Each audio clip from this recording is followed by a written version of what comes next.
Xitay ijtimoiy taratqularida tarqalgan sin ko'rinishida bir turkum Uyg'ur qizlarining cho'ng chamadonlar bilan avtobus bekatida o'chirati turganligi ko'rsatildi.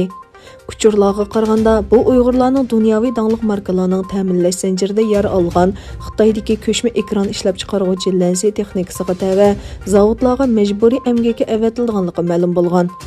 Yaqinqi yillarda Sharqiy Turkiston xalqiga qaratilgan irqiy qirg'inchilikning bir qismi sifatida Xitoy ishg'oliyatchi kuchlari Uyg'urlarni, bo'libmi turma va lagerlarda qamalgan qiz-ayollarni atalmish 5-chi emgak kuchi nomida Xitoydagi zavodlarga olib qul bo'lib ishlashga majburladi.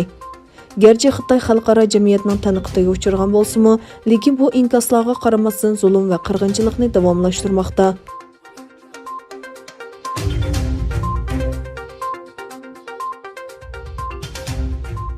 Germaniya parlamenti a'zolaridan Margita Bauze va Saman Mardi qatorliqlarning riyosatchiligida Uyg'urlar ustida yurgizilayotgan irqiy qirg'inchilik to'g'risida tor orqali guvohlik berish yig'ini o'tkazildi.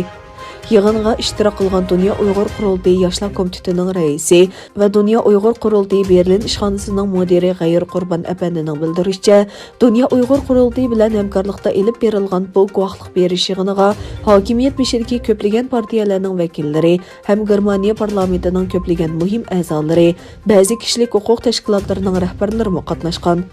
G'ayur Qurban nashrilik yig'ilishi deb atalgan bu yig'inga 70 dan ortiq kishining ishtirok qilganligini tilga oldi. Guvohlik berish yig'iniga lager shoidi Sayragul Savutbay va Qalbinur Sidiqlar guvohlik berguvchilar sifatida taklif qilingan. Sayragul Savutbay bu yig'in fursatidan foydalanib, o'zining Xitoy zulmi ostida azob chekayotgan Sharqiy Turkiston xalqining dard alamlarini yana bir qatim anglitib o'tganligini bildirdi. Ma'lum bo'lishicha, Germaniya Yeshillar partiyasining parlamentdagi so'zchisi Margita Bauze xonim bu qatimqi tor orqali o'tkazilgan guvohlik berish yig'inining muqaddisida qilgan so'zida Xitoyning Uyg'urlar va boshqa musulmon millatlar ustida elib berayotgan bostirish siyosatining xalqaroda irqiy qirg'inchilik deb atalayotganligini eskartib o'tgan.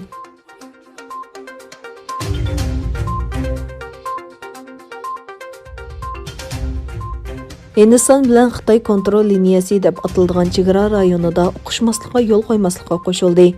Hindiston davlat mudofaa ministrligining bayonotida taraflarning Hindiston Xitoy orasida korpus qo'mondoni saviyasida o'tkazilgan 8-qitimliq uchrashda rayonning shartlarining belgilanganligi o'tirg'a qo'yilgan.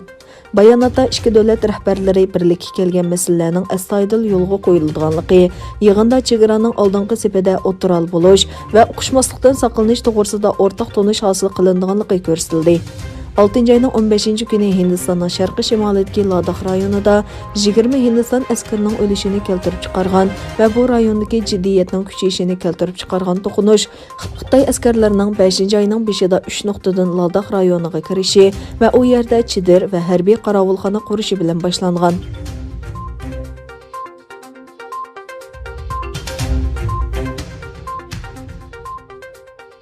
Cumhuriyetçiler Partiyasining Janubiy Karolina shtatining Kengash palata a'zosi Cumhuriyetçi Lindsey Graham Amerika Fox xabarlari televiziya kanalining ziyoratini qabul qilganda mundaq dedi.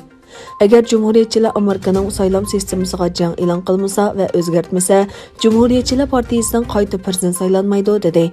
Kengash palata a'zosi Graham mundaq dedi. Prezident Donald Trump mag'lubiyatni e'tirof qilmasligi kerak. Jorjiyada bilet farqi 10 mingga yetmaydi. U Shimoliy Karolina shtatida g'alaba qiladi. Arizona shtatida 93 ming bilet farqidan 20 ming biletga tushib qoldi.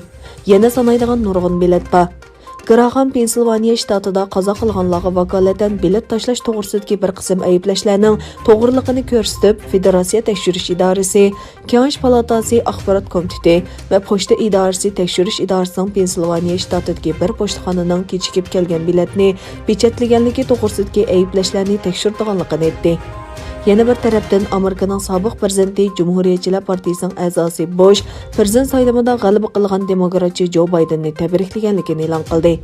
Lekin u Trumpning arz qilish huquqi borligini aytdi.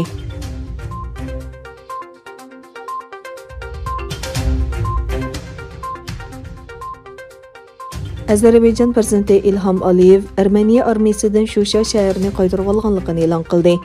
Ozarbayjon prezidenti Ilham Aliyev o'zlarining Shusha shahrini ozod qilganligini e'lon qildi. Aliyev xalqqa qilgan so'zida mundaq dedi: İşğal qilinganligiga 28 yil bo'lgan Shusha qaytarib olindi. Shusha Ozarbayjon tarixida alohida o'ringa ega. Shunga Ozarbayjonning emas, balki butkul Kavkazning go'hiridir. 28 yildan keyin Shushada azon ovozi anglandi. Shusha Nagorno-Qarabog'ning ikkinchi cho'ng shahri. Bu rayondagi eng cho'ng shahar Stepanakert janubiga 15 kilometr keladi. Bu shahar ikki taraf uchun nihoyat zo'r madaniyat va strategik ahamiyatga ega.